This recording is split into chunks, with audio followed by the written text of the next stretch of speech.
Chapter 60, Update Questions 2. Do you give lectures or seminars? I'm not allowed by my teachers to come out in the open. I was given permission to present the knowledge on condition that I remain anonymous. For that reason, I do not give public presentations or initiations. It is crucial for the success of my mission that it should remain a complete secret until there are enough people with the knowledge. I think you'll understand. Nevertheless, I do give initiations in the secret world we call Toro, what would be called the dream world. The purpose of the dream exercises of level 2 is to train people to start dreaming consciously and lucidly. When this happens, I have the power and the permission to visit you in your dreams and communicate with you. I strongly encourage people to do at least the dream exercises of level 2 if they cannot do the whole course. This increases the chances of our coming together in communion in that secret world. There are already many people that I contact this way, and I encourage more and more as we approach the end of this cycle. I feel honored to receive an email from you, my brother. My wife and I will be ordering a few more books in the next couple of weeks as we intend to start a book club on the book. We are personally handpicking the participants. Let me know of your thoughts on this idea. When I was presented it to the elders, they approved. I wish you all success, and I am committed to helping you complete your mission. This information is the greatest that I have ever read, and I do read. Keep on keeping on. That's an excellent idea. I totally approve. Remember that I'll be available whenever possible to answer questions, so do not hesitate to ask. You go with the full blessing of the elders and ancestors. Also, I'd like to know if there is anything that you want me to do, not to do, or especially emphasize in regards to starting the book club around book. I just want to make sure I don't misrepresent you or the teachings, etc. Here's my advice on 3 important points before you begin. 1. State the purpose of the book club. Write it down as plainly as possible so that if someone asks you, why did you form the book club? You can answer with full confidence. If there's more than one purpose, state each one clearly. 2. State clearly what you hope to achieve within a reasonable amount of time. If you hope to achieve it in stages, state the aim for each stage. 3. State what you hope to attain at the end of it all.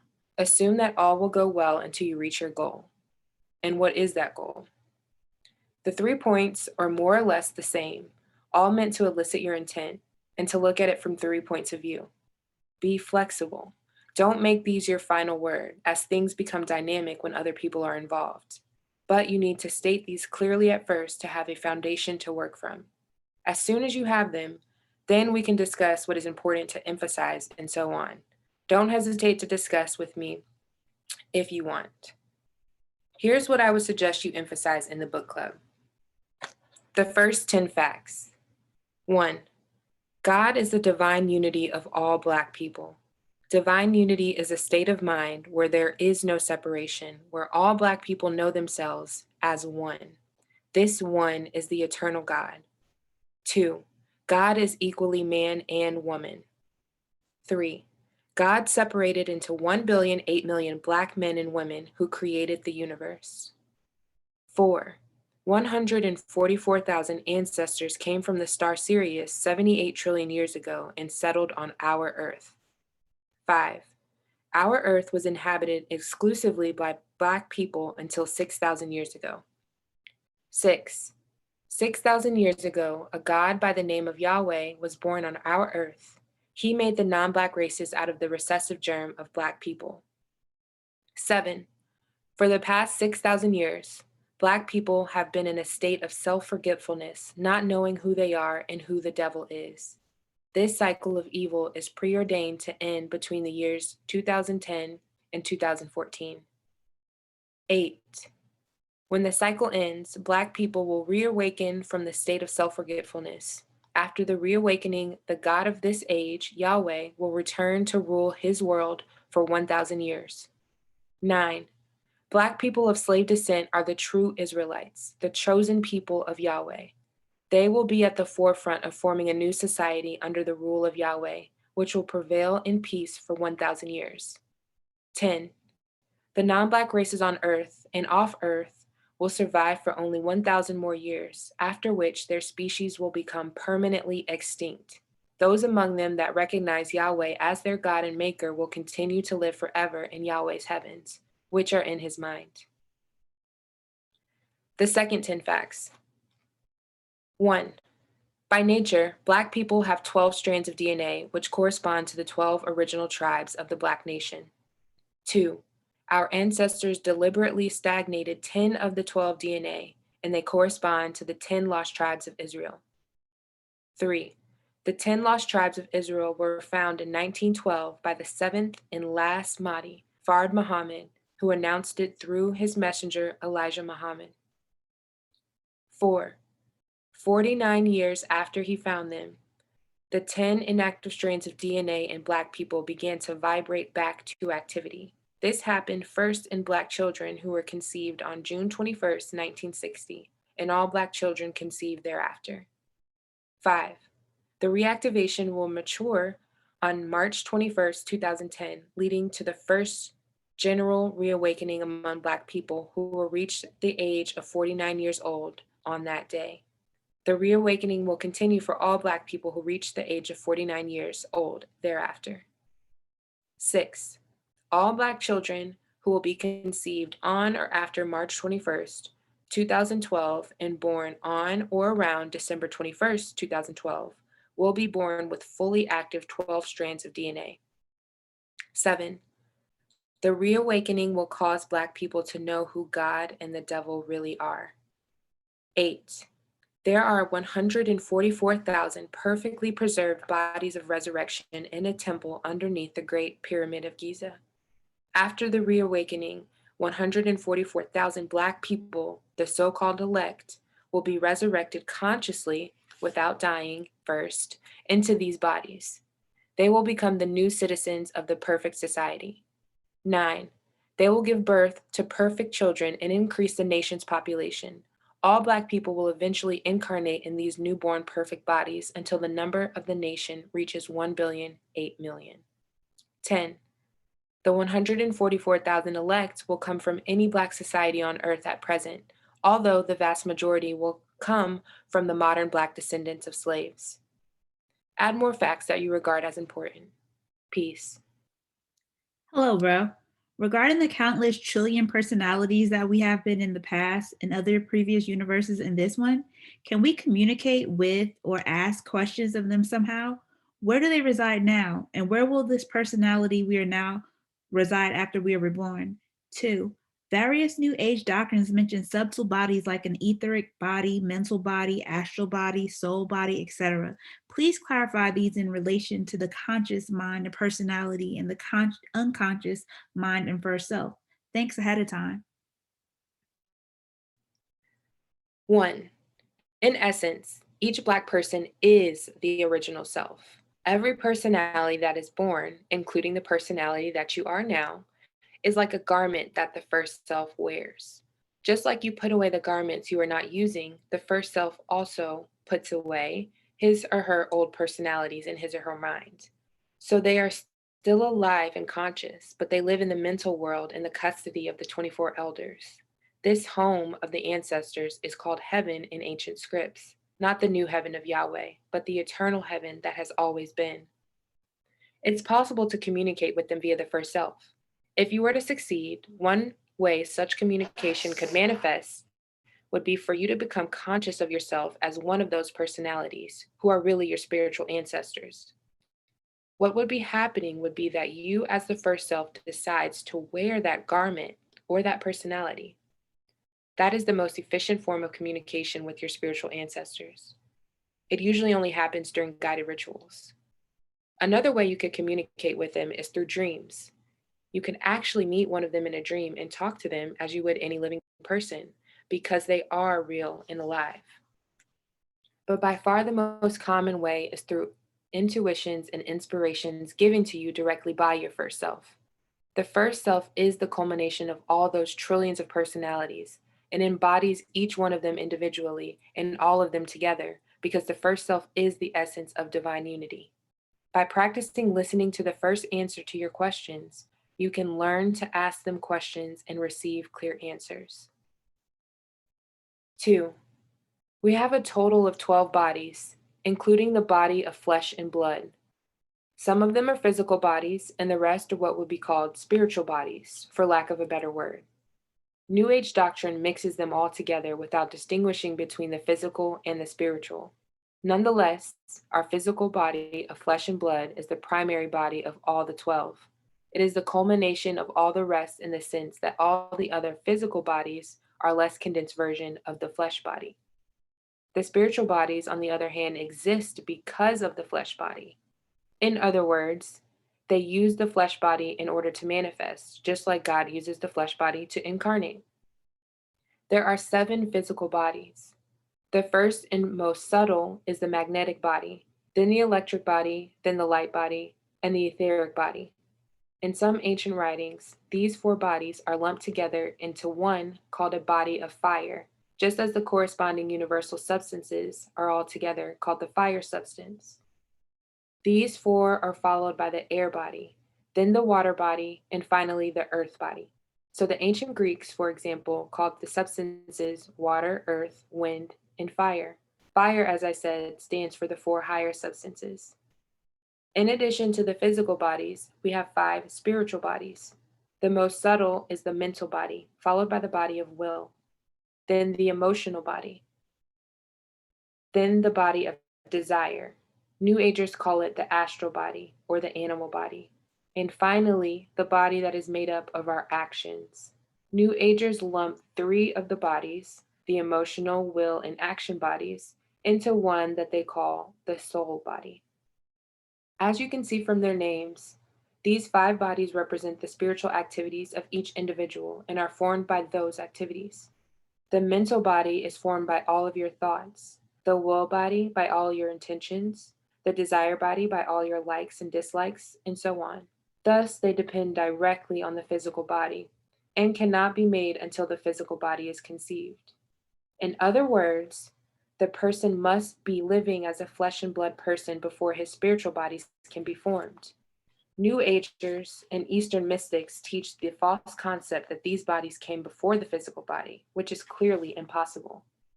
The physical body of flesh and blood is the true temple of God, the one in which He creates everything else.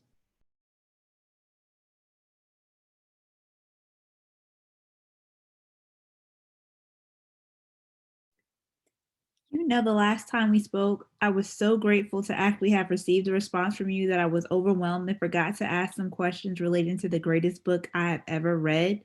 If the white man created the aliens, especially the Greys, why do they, the Greys, appear to have a superior technology compared to their devil parents, the white man? 1. It should not be surprising that the non-Black races created beings that are more intelligent than they. They do this type of thing even today, creating computers that are getting smarter than they are. Black people would never do such a thing even if we wanted to, for a simple reason, i.e., Black people have maximum intelligence. And yet, we desired this very experience of creating something that is more intelligent than God, because it's impossible to do it outright. We went about it the roundabout way by suppressing our own intelligence through mental self forgetfulness and physical deactivation of our perfect DNA. Even then, we still could not do it. So we made beings who would, namely the non Black races. Now, Black people have technology that far surpasses that of the extraterrestrials, but all our high technology is controlled directly by the mind. We don't have any type of technology that can surpass the abilities of our minds. Anything that even our highest technologies can do, there are initiates who can do the same and much more, using only their minds. But we still use technology because the individuals in our society are at varying levels of initiation. All people will eventually reach the highest level where the use of technology is no longer necessary. There will come a time when even the non-Blacks reach such a high level of knowledge and mental control that they no longer have the need of technology. But that will happen in the mental realms, as long as they are still in the universe. For the coming 1,000 years, they will still need it. The reason the non-Black races have not been able to advance as far as the extraterrestrials technologically is because of their innate greed. The ETs are a different species of evil beings. Their evil nature manifests itself mainly as cold-heartedness. They have sacrificed all emotion and empathy for the sake of intelligence. Thus, they are very unbalanced in this regard. This is, in fact, the reason for their fast deterioration, because the human body needs a good balance of both the heart and the mind for perfect health. The non Black races, on the other hand, have their evil nature manifesting mainly as greed. They sacrifice even intelligence for the sake of greed. This is illustrated very clearly throughout their history in the way they choose their leaders. They perfected their system of choosing leaders that they call democracy, which started millennia ago during the reign of the Greeks. This system is so evil and unnatural that it should be properly called democracy or even demon crazy. It's a system that is perfect for the ascendance into power of the most corrupt and greedy members of their society. It caters to those who can deceive and exploit their fellow humans the most and are the cleverest when it comes to cheating, stealing, and deceiving. The entire history of these races is pockmarked with example after example of such people ascending to power and doing everything they can to vilify and demonize those among them who are the most intelligent and sensible. Such sensible people are highly undesirable in a culture of greed because they care more about uplifting the entire race and not just themselves. That frame of mind is anathema to the power mongers. They hate nothing more than the so called social reformers because they threaten their greed based power, which caters to only a small minority. Add to that the fact that their system has been thoroughly infested by a whole race of parasites who produce nothing to help commerce, but instead have invented a system of exchange called money, which they use to insert themselves between hardworking producers and consumers. These money changers have no use in society's commerce other than to intercept products before they reach their intended consumers so that they can inflate prices and make profits that are wholly undeserved. As if that were not bad enough, these bloodsuckers also wedge themselves between creative artists and entertainers in their markets, calling themselves agents for the sole purpose of using their evil money system to skim profits off the top while contributing absolutely nothing. They have devised a very clever method of blocking the way so that no one can reach their clients unless they go through them. This group of parasites, overrepresented by Jews, has succeeded so well over many centuries as money changers that today it's almost impossible to do business without their mediation and price inflation. A system like this has no chance whatsoever of reaching technological prowess. Maximum technological advancement comes about only when said technology is for the benefit of the majority, not the privilege of the minority. In a democratic system, any technology that would benefit the majority, by its very nature, removes power from the control of the greed driven minority and is thus opposed at every turn. There have been countless moments of inspiration where the Elohim have given these races ideas and dreams and visions that could have lifted them up to the same level of technology as the ETs. But such ideas have been squashed and sometimes even ruthlessly suppressed by vested interests. And this is not to say only a minority of the races are greed driven. In fact, the vast majority of them are the same way. They are prevented only by circumstances. Given the right opportunities, they would ascend to those positions and carry on exactly the same way. In the dark of the night, when they're alone, they vent their envy and curse their God for not having them in those positions instead. The truth of all this has been borne out time and time again by the back and forth exchange of power between the so called conservatives and so called liberals, each group hardly being able to await their turn to power so that they can get their chance to lord it over the masses. These people were taught the correct and divine form of leadership, which is a kingdom or queendom based on the ascendancy to throne by initiation. They have corrupted this knowledge and abused the practice of this divine system of governance to the point where the masses overthrew their corrupt kings and replaced them with various evil systems down to the ages until they culminated in the present system of democracy, which is the pinnacle of evil leadership. The extraterrestrials, on the other hand, even though they are heartless and cold blooded, have nonetheless seen that the best system of governance is to allow those among them who are the most qualified in terms of knowledge and wisdom to lead the rest. Through knowledge and wisdom accumulated over 4,000 years of experience, they have been able to far surpass their own progenitors, who are still stuck in the Dark Ages, even though they regard themselves as the most enlightened specimens to ever grace planet Earth. In light of all that you have said, do the ETs pose any threat to us, spiritual, mental, and/or physical? If so, what are the precautionary measures we should take? After hearing your insight, I have decided that I don't want to be victim to anything that I had the capacity to defeat.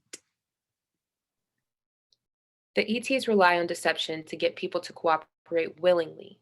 Once you know their deception, you have nothing to worry about. They cannot force anyone to do anything against his or her will. Blank means the most high black God. You are the first self. These questions by these people in the post are your beautiful way of teaching us the lost found. This is the new book that Elijah taught would come. Buying the book as opposed to downloading it is a ritual, a revelation of personal faith. It is so profound. I am beginning to read a second time. This time I'll be definitely clear on the magnetism in the other six.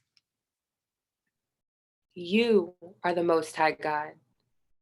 I am not here to teach, but to remind those who have forgotten what I myself have remembered. Brother Blackroots, you have mentioned all the science, but not philosophy. Can you talk about it? Most of the speculation in philosophy is based on sheer ignorance, so I don't concern myself with it. But I will sum it up in a few lines. Philosophy. What is philosophy? It is the knowledge of the purpose of creation and the purpose of life. What is the purpose of creation? It is for God to separate into individual Black people. What is the purpose of life? It is for individual Black people to unite into God. I wanted to ask you a question regarding Yahweh. Where is his soulmate? What is her name? Why don't you mention her name in your writings, or was it Yahweh's creation alone? If somehow I have missed these things in your writings, please direct me to it. While I believe that I have read all that you have written, I may have looked over these things. Yahweh's soulmate is with him. They always create together. Her name is also Yahweh. You may be surprised by that, but read again the chapter on his name. The name Yahweh is really a title. Although it is truly his name, it is true only for this cycle. But it will remain true forever for his creatures when they gain everlasting life in his heavens, because to them that is his eternal name. To us Black people, that is not his eternal name, because for us, eternity starts in the past that has no beginning. So his eternal name is known, as well as hers, but they cannot be mentioned during this cycle. Neither can your eternal name be mentioned, or that of any Black person, because these are names of considerable power.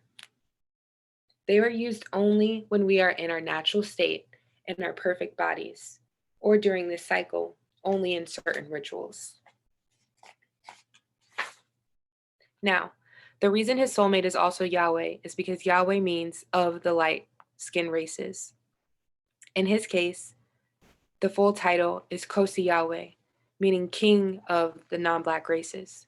In her case, is Koshihadi Yahweh, meaning queen of the non-Black races. A while back, you posted an update. The dream was shared to you from someone who you are helping to remember. The person's dream was pretty simple. They awoke in a small room and there was a woman and a small girl sleeping on the floor. The two ladies both had smooth velvet black skin. He said when he went into the pocket of a pair of jeans that was draped over a chair and there was a $3 bill in it, and the bill said something to the effect of legal tender of Yahweh, but it was spelled different. This isn't the whole dream. I don't want to make this email too long, so I'm not putting down everything I remember. You said this dream was pretty accurate. Do you remember what you meant by that? How long will money be around?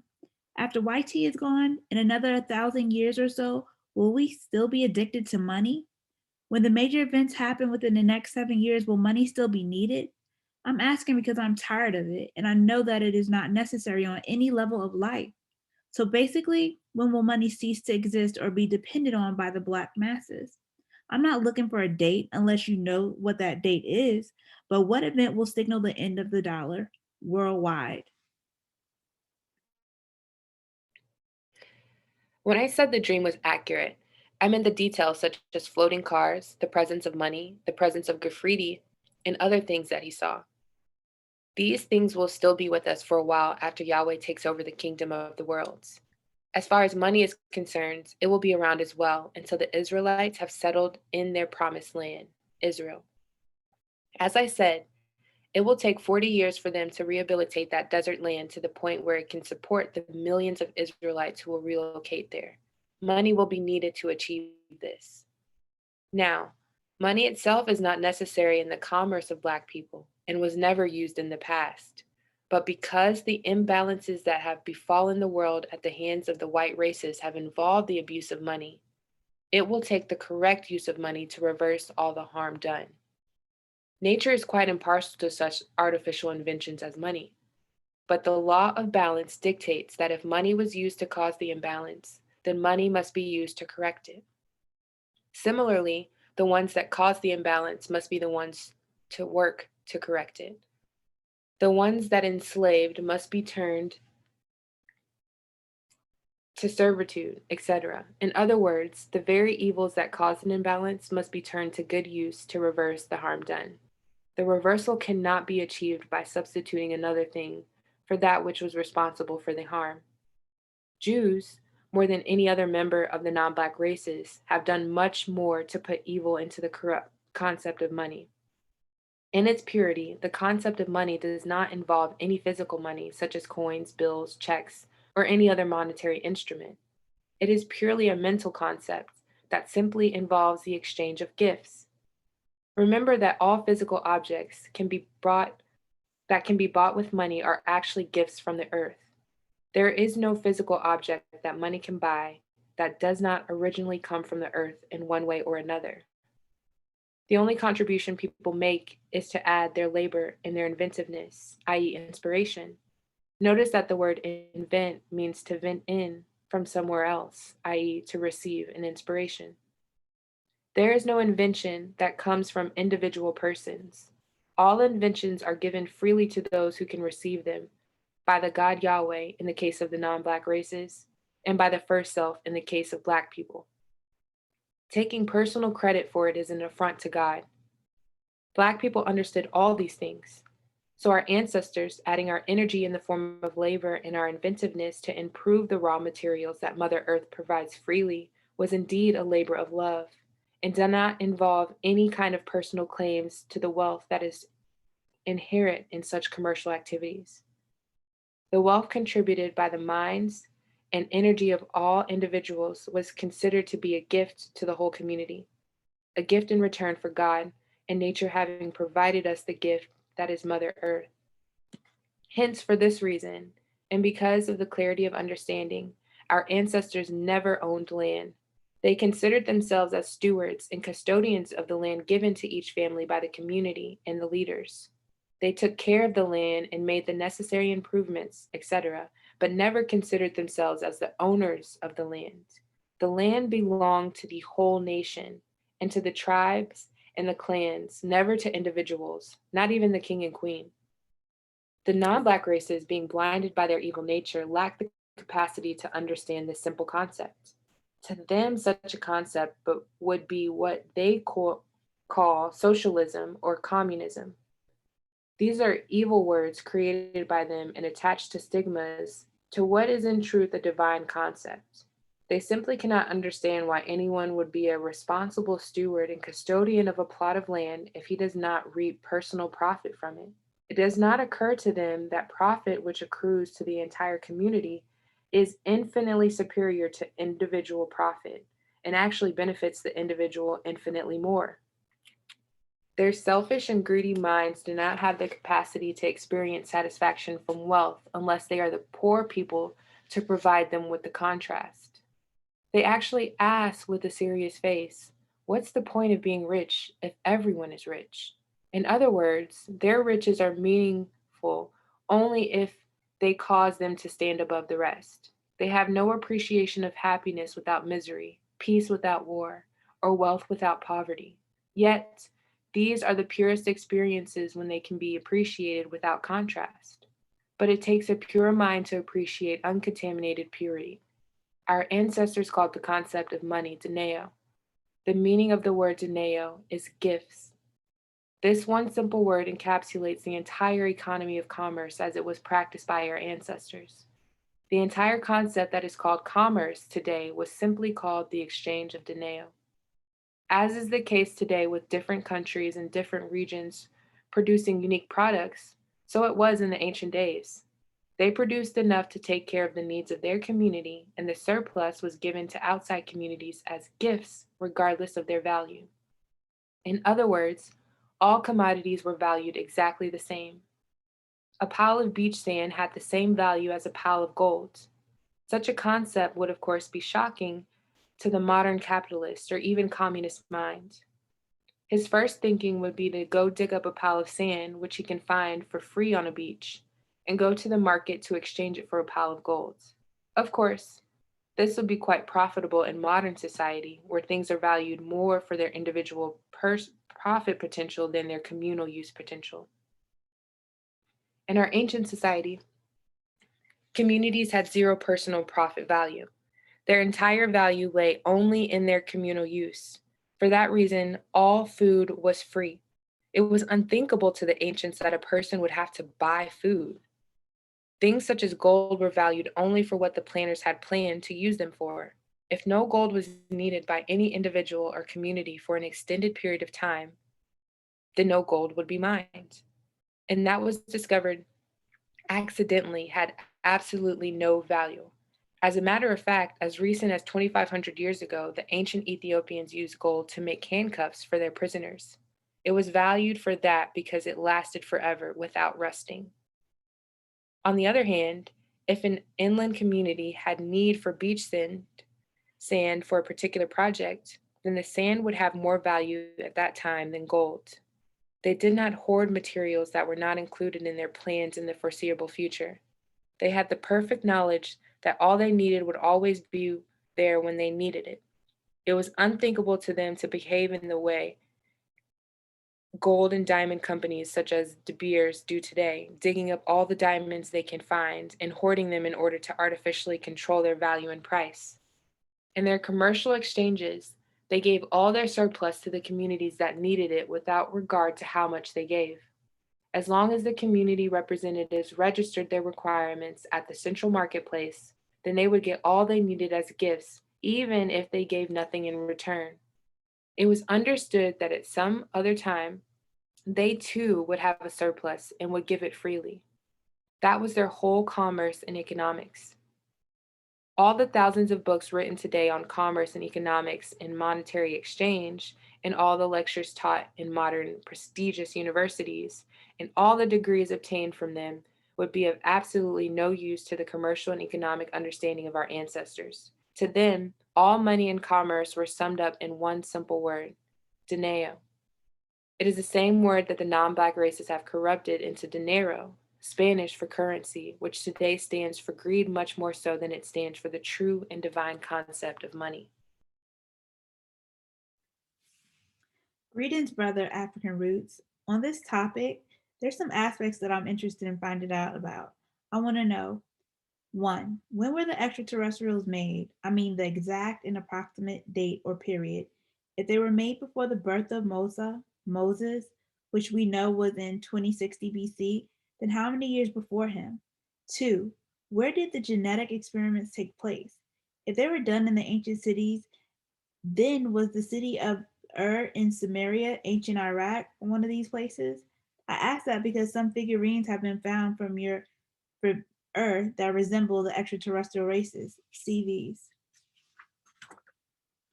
Three, are there any historical known names of people or individuals that were directly involved in these experiments, or even just names of rulers of that period and place? Also, four, were all the pale skin races involved in the experiments, Or was it just members of one particular race? For example, the first or Hellenic race, Greeks, Romans, Ionians, etc., who would naturally be the first to practice such sciences since they were the first to be civilized by Black people. 5. What of the monstrosities that were made as failed results of the experiments? Are they being encountered today by people in remote areas? And are they creatures that we hear about like chupacabra, yeti, etc.? 6. Some say that the alien races also inhabit deep places under the earth. Is that true? Or are these subterranean dwellers some other type of beings? 7. One more thing. Is it true that the extraterrestrials have attempted to wage war against the Elohim and Anunnaki? There's some legends that I've come across that suggest that they did. Good to hear from you again, brother. The genetic experiments to make the three extraterrestrial races started about 300 years before the birth of Moses. After many trials and errors, they were finally successful around the time of his birth. Their success was due primarily to the intervention of the Elohim. The monstrosities that came from these experiments came only at the hands of the races when they attempted to create the new beings without the help of the Elohim. And yes, all the races were involved. Bear in mind, though, that it was done in secrecy, so only a few hundred people were involved at any one time at any one location. When the Elohim intervened, it took only about 100 years to perfect what had already been produced for the 200 years leading to that point. After the extraterrestrial races had matured and left the Earth, the experiments still continued, done by the races, and are still being done to this day. Note also that such experiments are also being done today by some Africans, so-called witch doctors, but for different reasons. Throughout their entire history of the last 4,400 years or so, they have never ceased to do genetic experiments, from as simple as crossbreeding compatible animals to more complicated ones of trying to crossbreed non-compatible animals and plants. They do them mostly in secrecy.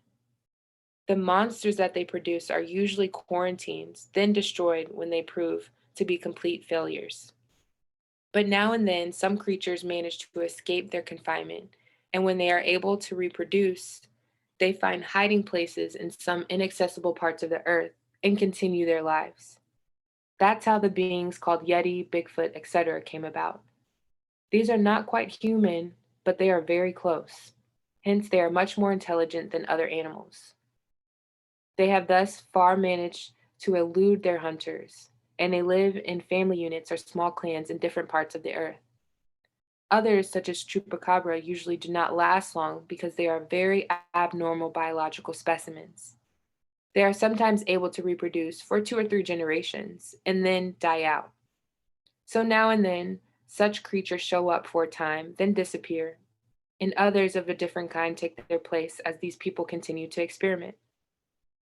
Now, the actual experiments where the Elohim took part to successfully produce the ETs were done in 3 different locations, one in the Middle East, another in the area near the Adrian Sea where Greece and Turkey are now located, and the third in Central America. The reptilian beings were produced in Central America, the insectoid beings or greys in the Middle East, and the mammalian beings in that part of Europe where Turkey is. The names of the Earth race people involved in these experiments are none that you would recognize. They are not recorded anywhere in known history. There are no alien races inhabiting large cities under the Earth as some claim. The only such places that exist are temporary bases constructed by the ETs, as well as bomb shelters constructed by the governments of various nations. The largest such shelter is located under the airport of Denver City in Colorado and spans several miles in size, located almost a mile deep. It was constructed as part of a large natural cavern. Some caverns are innumerable all over the earth, being formed when volcanic lava is emptied from them by natural earth movements, or when large amounts of gas or oil are extracted. They locate these natural caves by earth-penetrating radar and then dig tunnels leading to them, where they then modify them and make them livable. Now, all these temporary shelters will not help to save the lives of those who will hide in them, because when the large earth catastrophes occur, such as the ones that are soon to come, some of these shelters, even though they are located on high ground such as Mile High Denver, will be lowered below sea level as other parts of the earth are raised by earthquakes and will eventually be flooded. Some of the people who think they will find safe shelter in them will be quite shocked when they are drowned. The claims by some people that they have seen large cities, even entire countries, under the earth inhabited by strange underground races are simply products of their imagination. When they enter certain parts of the earth's underground where there are strong magnetic effects on their brains, then they are affected, causing them to hallucinate imaginary scenes of underground cities.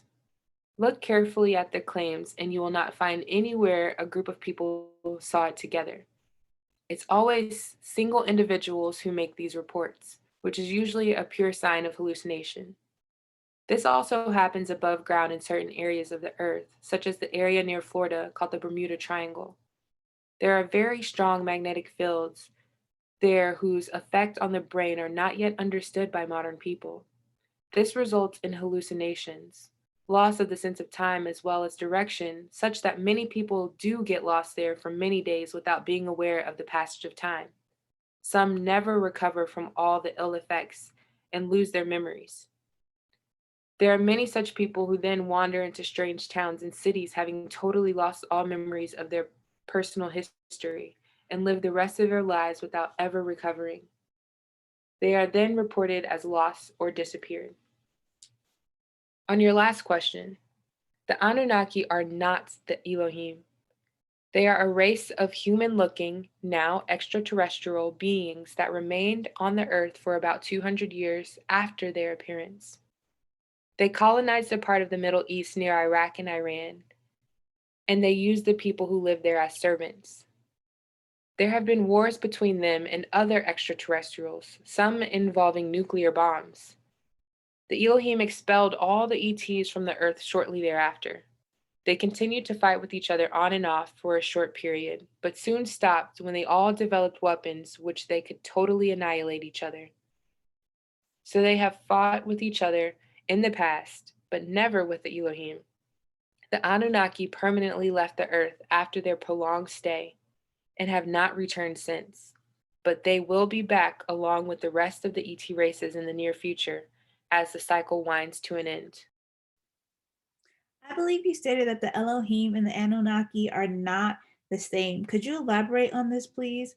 For I have thought they were one and the same. Hotep. The Elohim are a group of 60,000 people that Elijah Muhammad mentions in his teachings.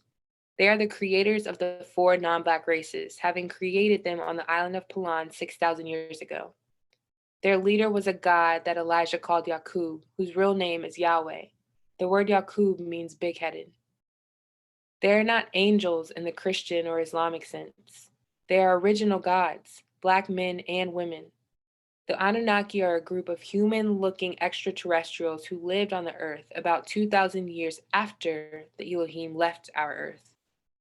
They left the earth to go to the star Sirius, the home of our first ancestors, by a method of ascension that is described in the chapter of the book Blackroots Science called Ascension. Regarding the reawakening in the year 2010, from what base is your estimation from? For I have heard several predictions regarding the topic. In addition, are you familiar with the gland Bathari to be replaced to allow proper functioning?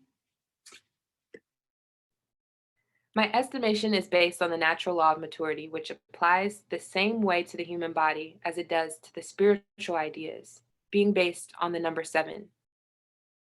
Spiritual ideas go through the process of conception, birth, and maturity just like the human body, but their maturity occurs in the subconscious mind of the entire nation of Black people. Similarly, spiritual ideas that pertain to the non-Black races occur in their subconscious mind that they call their collective unconscious. A certain spiritual idea was born in the subconscious mind of Black people in the year 1912 and came into physical manifestation in our bodies on the day of the spring equinox of 1961. It started the process of regeneration of our glands and our dormant DNA, which will reach maturity on the spring equinox day of 2010, which is a period of exactly 49 years. Here's a quote from Blackroots Science from the chapter The True Israelites. Shortly before Fard's arrival in America, there began a new reverse mutation in the genes of Black people. All biological changes on Earth are the direct result of the thoughts of people. When animals and plants mutate into new forms or functions, they are simply reflecting the state of mind of the people on Earth who happen to be wielding that influence, which directs the biological life to mutate and evolve in a particular direction. When the true Israelites were found, there was great joy in heaven among Yahweh's angels, as well as on earth among those initiated into the spiritual events of our earth. The joy that flooded the subconscious minds of all Black people when Fard Muhammad's mission was revealed for the first time among the initiated elders in 1912 was so great that it reverberated throughout the entire Black nation and caused the beginning of a reverse mutation in our deteriorated genes. Over the following 100 years or so, starting in 1912 until 2014, the 10 inactive strands of our DNA will become active again. After a period of 49 years since the beginning of the reactivation, the first group of genetically different children were born on Earth. This happened on the spring equinox day of 1961, spring in the Northern Hemisphere. Since about March 20th, 1961, all Black children born have been different than all the previous generations of the past 6,000 years. The reverse mutation is progressing steadily in their bodies as they grow and will reach a definite plateau when they reach the age of 49 years old in 2010. In that year, the 10 formerly stagnant strands of their DNA will begin to vibrate back into activity. This Bermuda Triangle, as well as its counterpart in the Pacific, the Dragon's Triangle, do they have something to do with the submerged cities of Lemuria and Atlantis? So are these Sumerian depictions portraying the Elohim or the Anunnaki?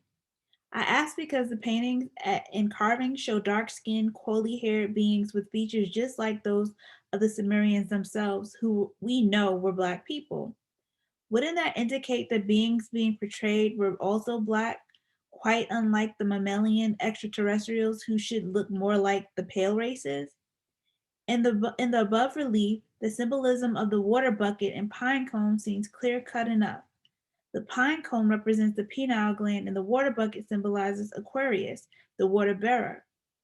So the god in the relief is awakening the pineal gland, so-called third eye or crown chakra, in the age of Aquarius, which is said to begin in 2012. Assuming that is correct, then the relief is a literal prophecy of the future carved in stone. Since we know the Elohim will take a leading role in these events, then it should be appropriate that the gods in the reliefs are depicting the Elohim.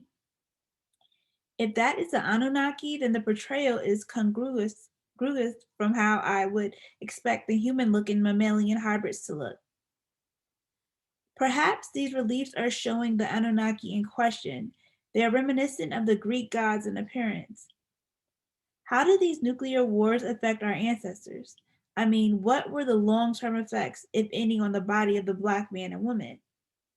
This reminds me of something usually associated with the Anunnaki, the object called Nibiru, which some describe as a planet-sized spaceship. You've indicated that it is currently in an orbit between our Earth and the Sun. Is it an artificial object? If so, what are its functions and what is its role at this time? There's another similar object in our solar system, the Saturnian moon called Iaptus, which also appears to be artificial, another work of our ancestor. If it is, what is it used for? On a related note, I am curious about the structures found on the moon and especially on Mars. On the moon, could you briefly explain how it was separated from the Earth 66 trillion years ago? On Mars, in the region NASA scientists call Cydonia, are various intriguing structures. from the so-called face to the mountain-sized pentagonal pyramids. Do you know the reason why these sites and monuments were built? The massive pyramids are similar to your descriptions of the 12 pyramids used by our first ancestors on Earth, which the Dagara and Dogon call the Korana. Since the 12 are on Earth now, have they ever been discovered or given their shape and size? Are they now mistaken for natural mountains? Like this one, which archaeologists believe they've discovered in Bolgia, of all places. Let us speak of the future, i.e., the imminent end of this age. Our people at this time are in dire need of our knowledge and sciences, which you have carefully described in Blackroot Science. In your book, you've given hints about teachers coming alongside yourself to reinitiate us into the new society that is to come. In explaining the second aspect of resurrection, you reveal that certain individuals have gone through this experience. You mentioned two of them, Jesus, Yesu, and Elijah. Do you mean Elijah of the Old Testament, 1 Kings 17? What of Enoch, Genesis 5? He's supposed to have also ascended to heaven in a similar fashion to Elijah. Are there any other ancients who have resurrected in this manner within the past 6,000 years, excluding the 60,000 Elohim? If that is the case, then it follows that these same resurrected individuals will take a major role in preparing and helping the soon to awaken Black people who will be the new judges of our nation through the same resurrection process already described. If that is correct, then we should expect their return in 2010, which is when the minds and bodies of the new judges will be ready. The locations of the two highly charged magnetic places are where Lemuria and Atlantis used to be, but are not caused by them. They are purely natural phenomena. Lemuria and Atlantis were centered in those locations because the people knew a way to use those magnetic effects for the purposes of their industries. They used them such as a source of energy instead of the oil or gas that are used today. They were able to control these magnetic effects using pyramids and crystals. The stone carvings are most likely depictions of the Anunnaki. It's hard to tell without going into an in-depth investigation, but it's extremely unlikely that they are depictions of the Elohim. There are no such stone carvings on Earth that I'm aware of. Now, the Anunnaki were indeed light-skinned, as you thought. The reason they may have been depicted as Black people could be just a simple one of familiarity, i.e., the same reason that whites depict a white Jesus and Black Africans depict him as a Black man, etc. It may be the case that those carvings were used in some rituals that the people learned from the Anunnaki, such as the one you mentioned about the rekindling of the pineal gland. Since the Sumerians were Black people, it would make sense that they carved the Anunnaki gods as Black people in order to use their images in rituals. There were many such rituals that sprung up everywhere after the ETs left the Earth, that were used in remembrance of them or as a source of power, etc., exactly as still happens today among many Native people who carve representations of their own gods and demigods. This is common where the purpose is other than to depict an accurate rendition of historical facts. On the question of the nuclear blast, there were indeed localized serious effects. You will find them reported especially in Hindu Sanskrit literature, where they talk about people's flesh, eyes, and tongues falling out, which are clear after effects of nuclear detonations. Even though they were long-term effects passed to future generations, they have since died out. Remember that this nuclear war occurred almost 4,000 years ago. Nibiru is a natural planet that has been modified in such a way that it can travel across space like a large spacecraft. It's not an artificial object in the sense of being built from scratch. It's a modified large planet that used to wander across the heavens unattached to any solar system. If you were to get on it, it would appear to you just like an Earth. The technology involved in its modification is far, far beyond anything known by modern people. And yes, it belongs to the Elohim, not the Anunnaki. Almost nothing is known outside the tight circle of initiates about the fact that the Elohim actually originated from Earth and used to come and go openly among the Israelites in ancient times. But the rumor of the presence of gods always spreads far and wide. Since the Anunnaki were the most commonly known gods to have lived on Earth for an extended period of time, some of the activities of the Elohim that are rumored are mistaken for those of the Anunnaki. So when modern people decipher the writings of the Sumerians and other ancients, they assume that the only gods to live in that area were the Anunnaki. And so Nibiru is associated with them, where in actual fact that it is not at all the case. There are several small artificial moons near Saturn that belong to the various extraterrestrial groups. Some of them are large metallic objects, hollow on the inside, that they use as their main bases in our solar system. They manufactured them to resemble rock moons so that modern telescopes will not be able to tell the difference. The structures on Mars, the pyramids, were left there many thousands of years ago when the entire population of Earth left to live there temporarily. This happens sometimes at the end of the 700,000 year period when all the 24 elders have ruled the Earth, and the Earth is about to be cleansed using large and severe natural catastrophes.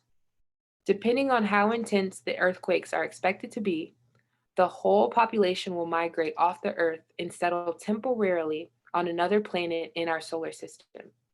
The last time such a migration happened was over 700,000 years ago. The population is deliberately reduced until only 144 million people are left. Then they take some animals and plants and seeds and store them in large pyramids and build a covered city on another planet where they live until the Earth becomes habitable again. These storage pyramids are the source of the legend of Noah's Ark. The pyramids and other structures you see on Mars were constructed at that time, many thousands of years ago. The original 12 pyramids that our first ancestors used to come to Earth no longer exist. This happened 78 trillion years ago. Many other pyramids have been built and have disintegrated since then. The moon was separated from the Earth by a natural process of nuclear fission that was enhanced by large bombs. This type of nuclear fission goes on all the time deep inside the Earth. It is primarily responsible for the heat that causes the Earth's magma and volcanoes. 66 trillion years ago, at the end of one of the 700,000 year cycles when the people had migrated off the Earth, scientists decided that it was time to separate the moon from the Earth. It became necessary for our Earth to have a moon for reasons that I may go into some other time. So they placed large bombs deep inside the Earth to accelerate the natural fission. I use the word bomb for lack of a better word. These are very advanced devices that can penetrate to a precise depth inside the Earth before detonating. These bombs triggered a massive fission process in the area that is now the Pacific Ocean floor. Before, there was no Pacific Ocean. All the Earth that was there was propelled as hot lava 250,000 miles into space, and after a long period, it solidified and became the spherical moon. The area it vacated on Earth was a large hollow that soon filled with water and became the Pacific Ocean. Elijah and Enoch have indeed been resurrected into the bodies of resurrection like Jesus, as have the other 6 Mahdis, including Farad Muhammad. All of them are with the Elohim and will come with them when Yahweh returns to reclaim his earth. I have a question, Brother African Root. Can you recall who the 24 elders are? Also, something you said sticks deeply on my mind and it makes the understanding of love so fruitful. It is when you define the statement, love your neighbor as you love yourself, whereas to love you, neighbor, as yourself. Two similar statements, but also different. The latter being the most beautiful thing I have ever heard. I can feel the power of such a mental and heartful act, to love thy neighbor as thyself. A key misunderstood for centuries, a powerful and detrimental one at that. Thank you for the clarification. Also, how can one who is not conscious carry out such an act and still be gratified with its wholeness? Do one first have to be conscious fully, or do he or she only have to be conscious of the act? The 24 elders and the 144 chiefs are known by their eternal names. All we Black people have eternal names, which is the name of our first self. But in this 6,000-year cycle, only the 24 elders and the 144 chiefs retain their true names. They are the only Black people who have not lost their original long-lived bodies we all had more than 6,000 years ago. I don't know their eternal names, and I've never seen their faces either. The two elders of my tribe are called by us Rabachwana, father of the Chwana tribe, and Mobachwana, mother of the Chwanas. The 22 other elders are called similarly according to their tribes. On true love, or mind and heart unity, it can be experienced by anyone, even if they're not yet fully conscious, because it happens in stages. The last or full stage can only be experienced when one is fully conscious. But the stages before that have been experienced by many people. There is a certain state of consciousness that comes when a person is in the company of his or her beloved and feels as if time stands still. All they are aware of is each other. Both of their minds and hearts are so connected that they can each feel what the other is feeling. With some people, they get so close that they can almost read each other's thoughts and finish each other's sentences. This happens to many people, as you probably know. That's the first stage of divine love. The more often the people enter into this type of harmony, the closer they become to full divine unity. With a proper ritual, this state can be directed so that it becomes full mind and heart unity. But even without rituals, it can approximate the real thing very closely when the people truly love each other. I have been so touched by reading your posts. I thought when I was younger that I would never find the truth, but I have found it and I am so glad. How do you feel about global warming and the bees and animals dying and becoming extinct as we near the end of this cycle? About global warming, there is indeed some of it, but that is not the point. You see, whites are very clever at deflecting attention. The point is that there is pollution caused by them all over the world. Now, when they argue about global warming, that gives them the opportunity to say that it could be caused naturally. That is partially true, because indeed some of the Earth's warming is natural, as it comes in cycles.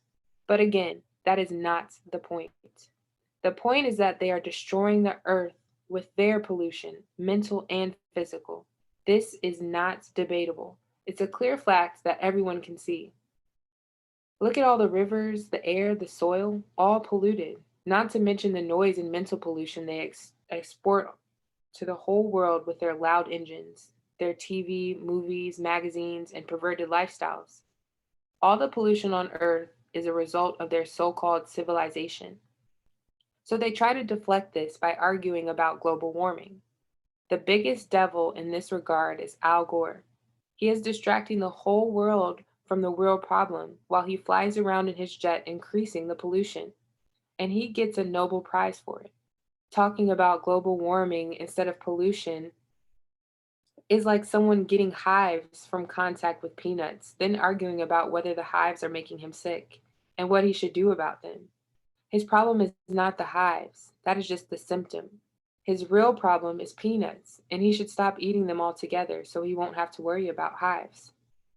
It is not global warming, but pollution that is destroying the Earth's ecosystems, as well as the useful animals and insects such as bees.